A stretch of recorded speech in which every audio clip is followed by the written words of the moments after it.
He was one of the most eclectic musicians of the 20th century, and despite naming one of his kids after one of his wife's toes, he was surprisingly anti-drug. I'm the Classical Nerd, and today we're talking about Frank Zappa.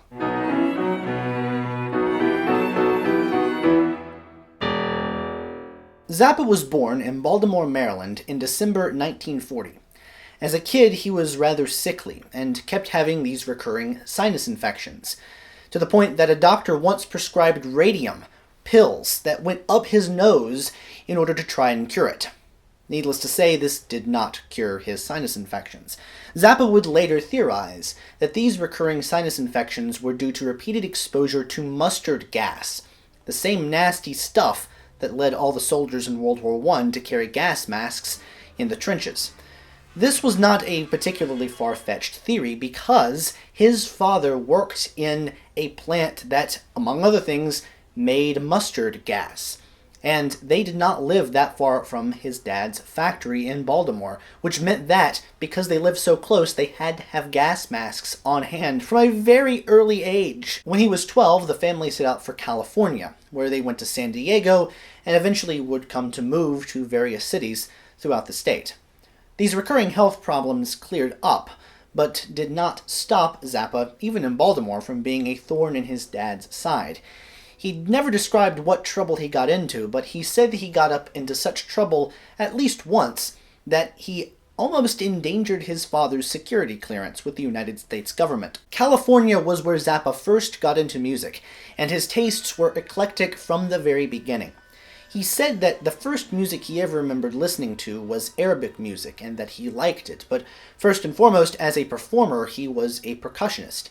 He practiced his snare drum in California, and once he hit high school, he was the drummer in a band. He was drawn to percussion because he loved the raw sound, and he loved orchestral percussion in particular because of its wide variety of sound. Around this time, Zappa also first happened upon the works of Edgard Varèse, the pioneering colossus of sound, especially his percussion ensemble piece Ionization, the first true piece for a percussion ensemble that started an entire genre, which had premiered only about 20 years prior to his discovery of who Varèse was.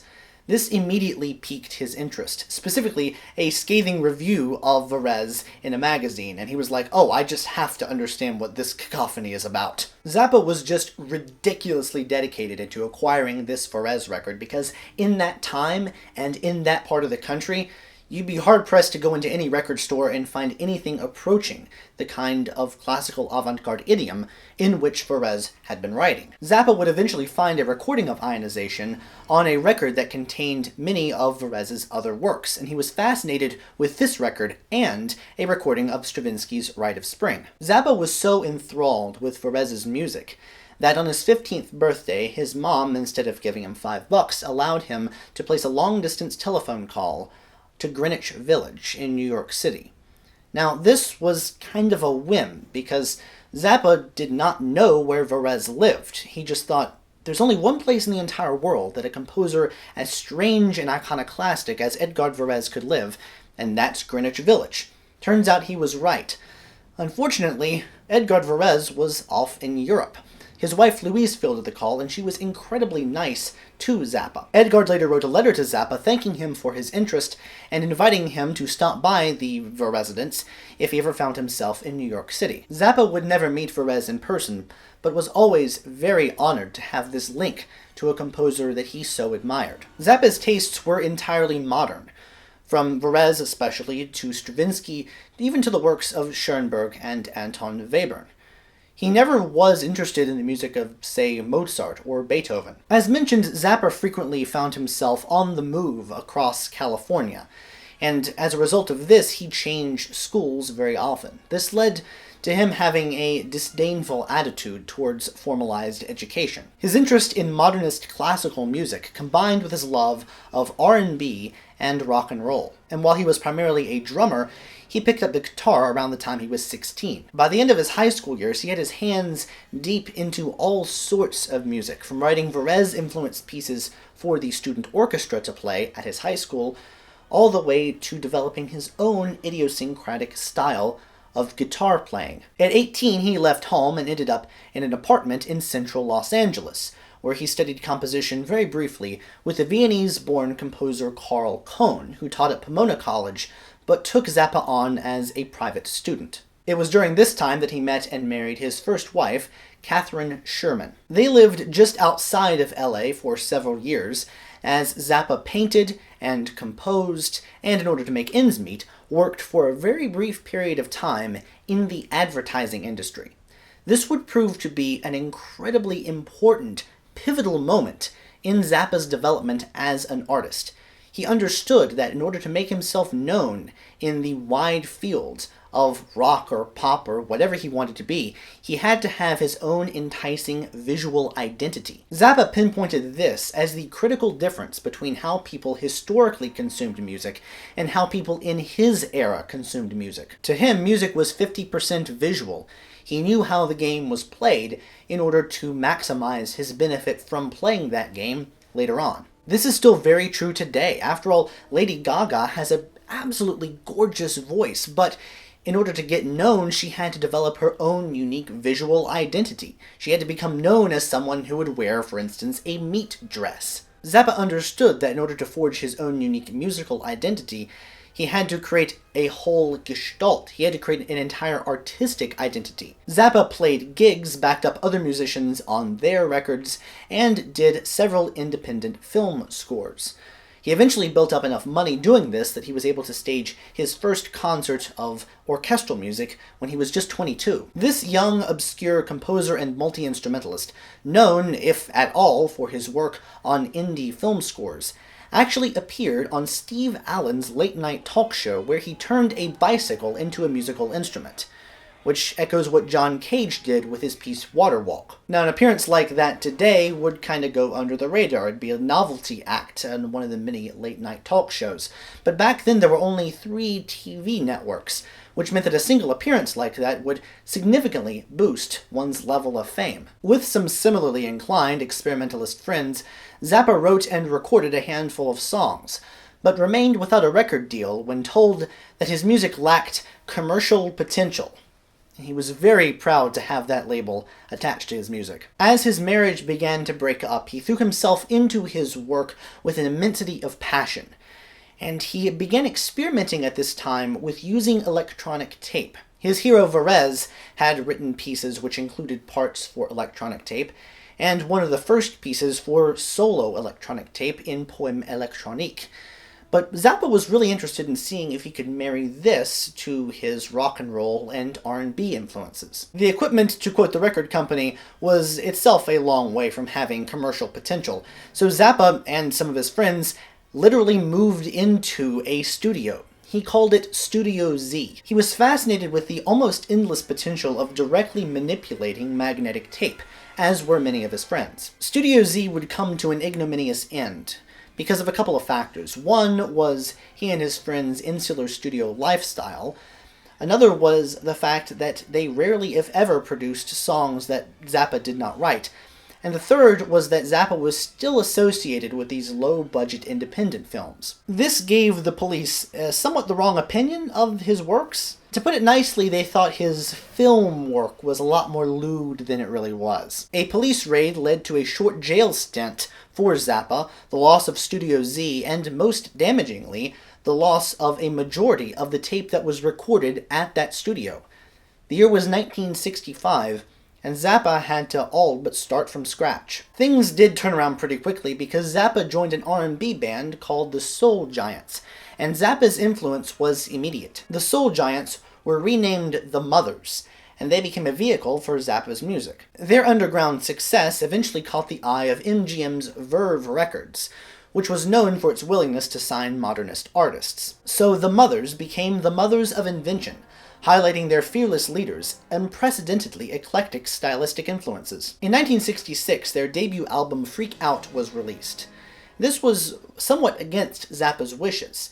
He didn't dislike the album, but he disliked the fact that he had to present what he felt was essentially an unfinished product. The small orchestra that had backed up the band for the recording session was thrown for a loop when Zappa handed them sheet music and began to conduct them. What really bothered Zappa about this double album was the fact that the final track was left in an incomplete state when their producer, Tom Wilson, who essentially acted as a liaison between the Mothers of Invention and MGM, was unable to run interference any longer. Despite Zappa's personal distaste for feeling like he was forced into providing an incomplete product, the public, and the music industry, knew that there was something really innovative about this music. The year after Freak Out was released, Zappa married his second and final wife, Gail Sloatman, and released his second album, Absolutely Free. This would come to define Zappa's style: an extreme work ethic, frequent album releases, and ever-increasing control over the album's musical content. He zealously committed himself to making his music as true to his artistic vision as possible, and he had some very grand artistic visions, as we'll come to see. The absurd names of his songs and albums, combined with his unique visual style, led some, understandably, to misinterpret the nature of his music as simply being weird for the sake of weird, which fundamentally overlooked some of the really interesting and Varèse-influenced techniques, for instance, that bubbled underneath the surface of what he was doing. His debut solo album, Lumpy Gravy, which is very difficult to say with a straight face, was very much inspired by the works of John Cage and included everything from orchestral scores to musique concrète. Despite its avant-garde tendencies, Zappa's music commanded such an interested audience that MGM sued Capitol Records for breach of contract because Zappa had released Lumpy Gravy on the Capitol label, and MGM had an exclusive contract with the Mothers of Invention, so there was a bit of a debate on the lawyer end of things. Zappa's second marriage was a happy one and would prove to last. When they married, Gail was already pregnant with their first child, named Moon Unit, followed 2 years later by their first son, Dweezil. For the first 5 years of his life, Dweezil wasn't actually his legal name. He was technically Ian, but they called him Dweezil, and they named him Dweezil because that was Frank's nickname for a particular toe on Gail's feet. And they tried to name him Dweezil in the hospital, but the hospital was like, no, you're not naming your kid Dweezil. Is there something wrong with you? And then when Dweezil was 5, he realized his name wasn't actually Dweezil, and he got it legally changed. I'm sorry, I don't think I'm dressed strangely enough to talk about these people. Hold on. Yes. Now, where were we? In the 70s, the couple had 2 more kids. Ahmet, whose name is the most traditional of the bunch, let's just say, and then their final kid was Diva, and her middle name is Muffin. I suppose if you're going to name one of your kids after a breakfast food, it's best not to, waffle. Around the same time that the classical avant-garde had crystallized into the structures of serialism, Zappa's music took a lot of influence from the extremely wide variety of modernism that had flourished in the first half of the century. Everything from his solo albums to his live shows with the Mothers of Invention showcased just how strange this music could be. Everything was on the table, nothing was off limits. These live shows by the Mothers would be almost Dadaist. They would echo some of Cage's happenings. Despite situating themselves as profoundly anti-establishment, the Mothers of Invention were, unfortunately, still very much tied into the record industry. It was a necessary evil to get their works out there, and although Zappa did maintain foremost musical control over all of his artistic output, MGM was known for interfering in certain things. For instance, some MGM higher-ups took Zappa's lyrics to be a lot more obscene and dirty than they actually were, and scrubbed them from the records without actually telling Zappa himself. And on one occasion, they wanted to make an album cover that was a parody of the Beatles' Sgt. Pepper's Lonely Hearts Club Band, but MGM said, no, you shouldn't do that. And so they spent what's the equivalent of about $30,000 in today's money on this, which should have been the album cover, but ended up actually on the inside of the album because Zappa insisted that it be somewhere in the record, because again, they paid a lot of money for this photo shoot. MGM's interferences in Zappa's creative output were not as profound as the kinds of antagonistic relationships that other artists would come to have with their labels. It still got on Zappa's nerves because he wanted this complete creative control. He didn't just want to have control over 98 or 99% of his music, he wanted total freedom, which is absolutely understandable and admirable. So on top of all of the albums he was producing, all the solo projects he was doing outside of the Mothers of Invention, all the live shows he did with the Mothers of Invention, and all of the different things that he was involved with in the music industry, he made himself even busier by founding not just one, but two different record labels, Straight Records and Bizarre Records. Ostensibly, Straight Records would be for the more mainstream artists, whereas Bizarre Records would be for the more experimentalist, modernist, avant-garde scene. But unfortunately, I think it's fair to say that Zappa had spent so much time in the avant-garde that his sense of what was and wasn't on the cutting edge was significantly warped, because it was Straight Records, not Bizarre Records, that released what is considered to be the weirdest album of all time, Trout Mask Replica, by Captain Beefheart and his magic... How can I be expected to say these things and keep a straight face?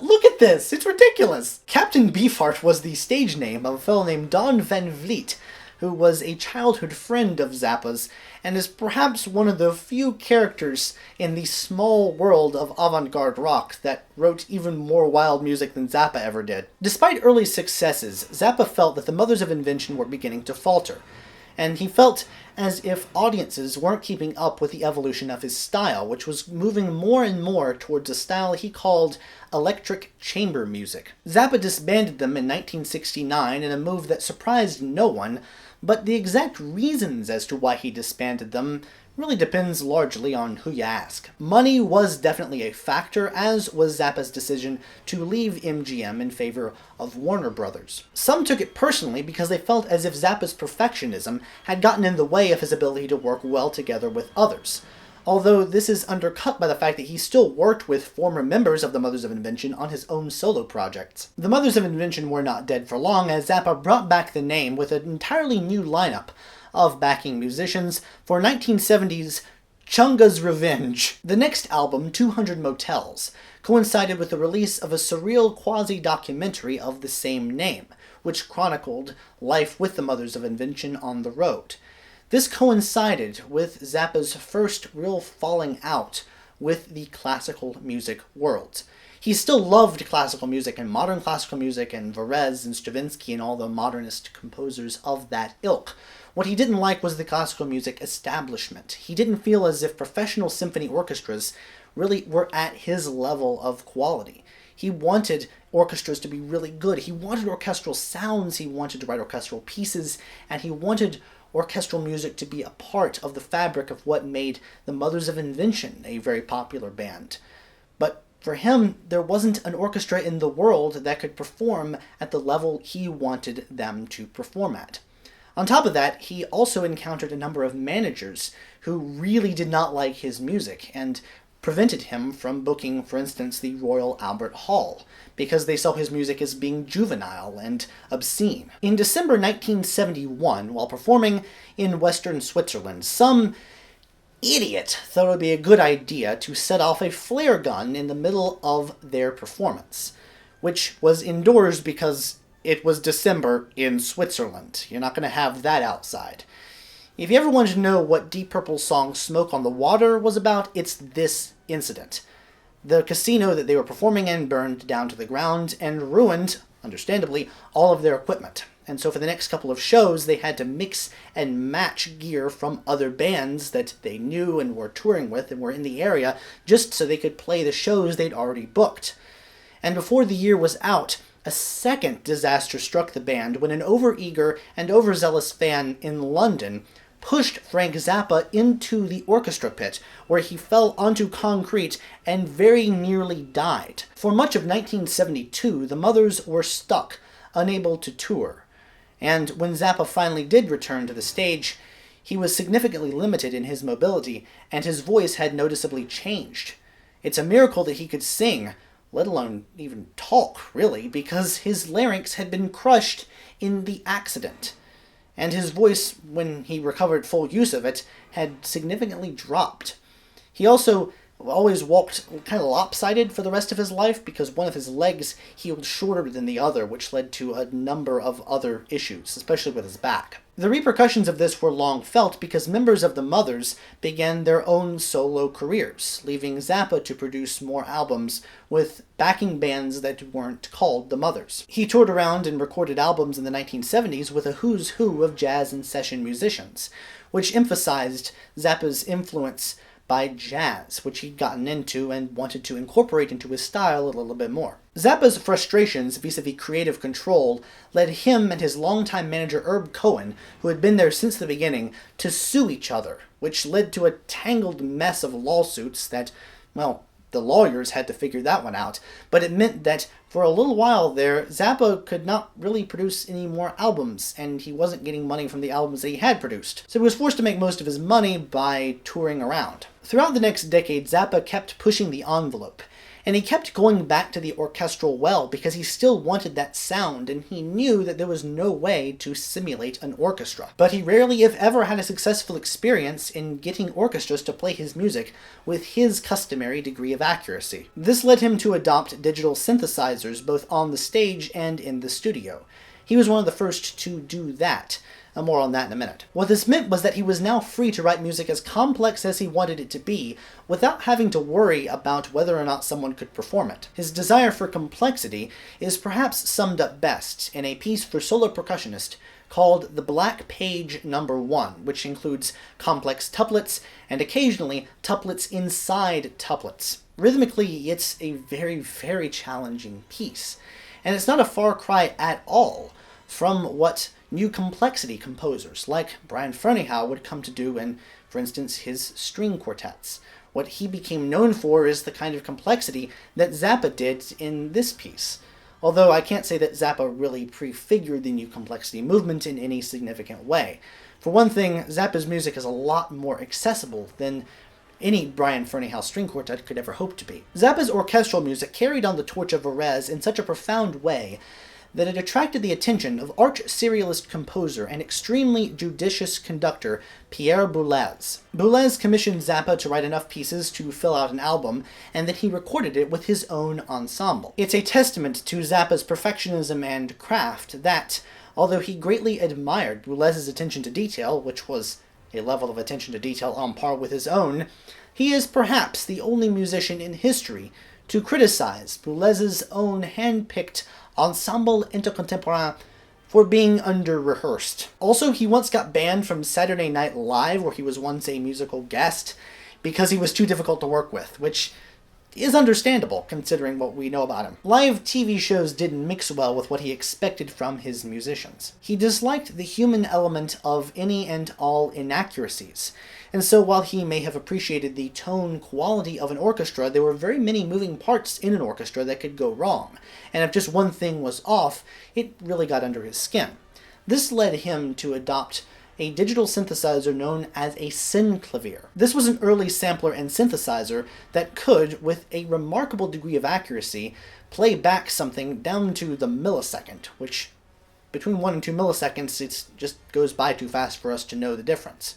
So this was even more accurate than Zappa could possibly be attuned to. It was the perfect machine for his uses. But at the same time, this sampling and synthesis technology, just like sampling and synthesis technology today, is no match for an actual orchestra. And so he would write pieces that would have orchestral versions as well as synclavier versions. By this point, Zappa's work was well regarded in the classical avant-garde. Nicholas Slanimsky was a big Zappa fan, and Zappa invited him to perform on stage with him once, although Slanimsky did warn the audience that he had no prior experience playing rock and roll. Slanimsky would go on to name one of his cats after one of Moon Unit's Valley Girl sayings. Zappa was quite interested in serial composition early on, but soon came to abandon it. He came to the conclusion that the intrinsic value of music should not rely on a given composer's serial pedigree, and at the end of the day, using all 12 notes in a certain order was, to his ear, functionally indistinguishable from atonal noodling, and he really liked atonal noodling. Slanimsky said that Zappa had single-handedly created a new musical millennium, And Zappa's dedication to the cutting edge led to him developing the most cutting-edge studio perhaps in the world. It was certainly the first studio to go fully digital in synthesis in 1984. He called it the Utility Muffin Research Kitchen. It contained millions of dollars worth of tech, and going digital in 1984 was a really, really big move. I mean, for instance, this little guy up here, right here, this Casio VL Tone, this was the first commercial digital synthesizer. Digital synthesis had been around since the mid-1970s. This came out in 1979 and was the first to be widely available to the general public. It's also a calculator. Now, to go from this being the thing that was sold to the general public to a full multi-million-dollar worth studio full of the same basic principle of digital synthesis within 5 years doesn't just showcase how fast technology was developing, but it also showcases how dedicated Zappa was to getting the latest and greatest stuff. Zappa was diagnosed with late-stage inoperable prostate cancer in 1990 and worked tirelessly from then until his death to complete all of his unfinished projects. He died at the age of 52 in December 1993. Zappa's recorded output was so vast that almost as many albums have been released posthumously as he ever recorded in his lifetime.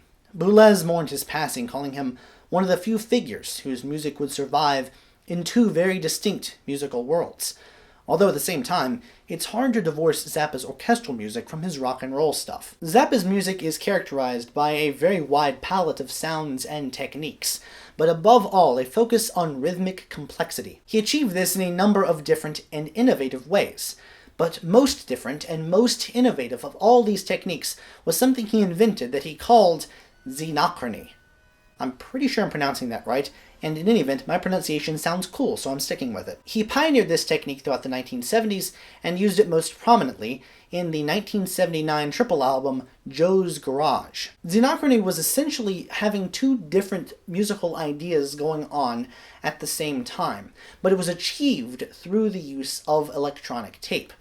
There are many instances of Zappa using tape in this way. And essentially what he would do is he would go back to, say, a live recording where he would have a mic just on, for instance, a guitar solo. He would extract that from a master tape of a live session, and he would insert that into an album version. Now, he could do this for the sake of preserving a solo that he really liked, basically by matching it up to the same piece of music as recorded in the studio, or he could do something completely different and sync that up to something that was completely different. A song that perhaps hadn't even been written at the time that the solo was recorded. So you might have a solo that's in one tempo and in one time signature and in one key, and that's just plopped down in a song which is in a different tempo and maybe a different time signature and maybe a different key, and the result was a kind of organized cacophony. What Zappa really was interested in doing with xenochrony was to create rhythms that were impossible to replicate in any other context. Like, you actually had to go with this technique, you had to splice tape in this way in order to get some of these complicated rhythms, because otherwise there was no way that you could have one strict tempo in mind in your head and you're playing along to that, while someone else, or maybe the entire band, is doing something completely different. That's the real innovative part of xenochrony, and because you could splice and dice any two things together, it was extremely versatile. This technique has its roots in some of the experimentalist works of the American modernist Henry Cowell that had been written in the 1930s, specifically the Quartet Romantic and the Quartet Euphometric. These two pieces of Cowell's had gone unperformed for many years because it was impossible for players to synchronize, because their parts weren't meant to be synchronous in the way that traditional chamber music was meant to be synchronous. The advent of the click track had to come about before these pieces were able to be performed. Zappa, using technology, had effectively achieved this using electronic tape. He'd done this in a progressive rock opera context, which was a far cry from Cowell's experiments many, many years prior. One might say that the rhythmic complexity of his music has its roots in his start in life as a percussionist. But let's not discount the fact that he was also very good on the guitar. He was really self-taught, but that doesn't mean that he wasn't able to forge a totally unique and idiosyncratic style of playing. He compared soloing to creating sculptures out of sound, which is not all that different from the kind of static music that was pioneered by composers as diverse as Debussy all the way through to the minimalists. He was a near virtuoso on the instrument, although he was never one to embrace that kind of a title. For Zappa, improvisation was deeply tied into composition, which gives us a glimpse into how he conceived of his music structurally, and also how he was able to be so prolific. If you get down to business, improvisation is just live composition. And so it makes sense that someone with as unique a style as Zappa would be able to integrate this kind of improvisation seamlessly into previously composed pieces. If you're interested in learning more, there's a monster 568-page analysis of Zappa's music that I've linked down in the description. The influence of Varèse is definitely there. I mean, you can't look at any of Zappa's pieces, not just his orchestra pieces, but any piece, without seeing Varèse's influence. Both of them avoided strictly analytical approaches to their music and conceived of their pieces as existing in individual blocks of sound. One could come, and then another could come, and then you might have another block of sound that was juxtaposed on top of that, etc. And Zappa's use of a synclavier as a tool for realizing his works is a fulfillment of a prophecy that Varèse had made in the 1930s, saying that there would come a day when composers could just plug their musical ideas into a piece of software or piece of hardware.